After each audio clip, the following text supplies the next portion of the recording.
एक गरीब किसान की कहानी जो अपने छोटे से खेत में मेहनत करता है और अपने परिवार को पालने के लिए संघर्ष करता है। जीवन की चुनौतियों से कहानी शुरू होती है एक छोटे से गांव में, जहां एक गरीब किसान नामचीन था, रामू। रामू के पास एक छोटा सा खेत था जिसमें वह अपने परिवार का पेट भरता था।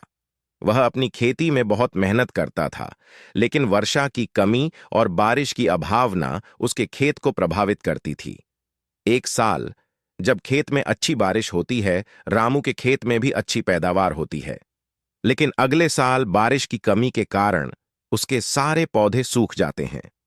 इससे रामू का परिवार बहुत प्रभावित होता है, क्योंकि उनका प्राथमिक आय स्रोत उनके खेत से होता है। रामू को इस संघर्ष में अपने परिवार के साथ होना पड़ता है।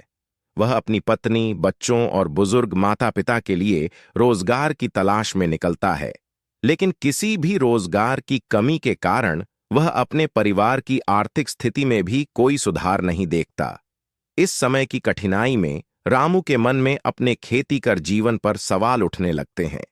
वह सोचता है कि क्या उसका वक्त और मेहनत खेती में लगाने लायक है या नहीं। एक दिन रामू के गांव में एक किसान मेला आयोजित होता है।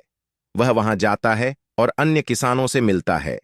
उसे मेले में कुछ नई खेती तकनीकों और फसलों के बारे में जानकारी मिलती है। वह भी उन लोगों से मिलता है जो अपनी खेती से अधिक आय कमा रहे हैं। रामू को यह देखकर एक नई उम्मीद की किरण दिखाई देती है। वह फैसले करता है कि वह भी अपनी खेती में नई तकनीकों का उपयोग करेगा और अपनी खेती को मजबूत बनाएगा। रामू अपने खेत में नई तकनीकों का उपयोग करने लगता है और बारिश की कमी के समय में भी अपनी फसलों को सहारा देने के लिए सिंचाई की व्यवस्था करता है। इसके परिणाम स्वरूप उसके खेत की पैदावार में सुधार होता है और उसकी आर्थिक स्थिति में भी सुधार आता है।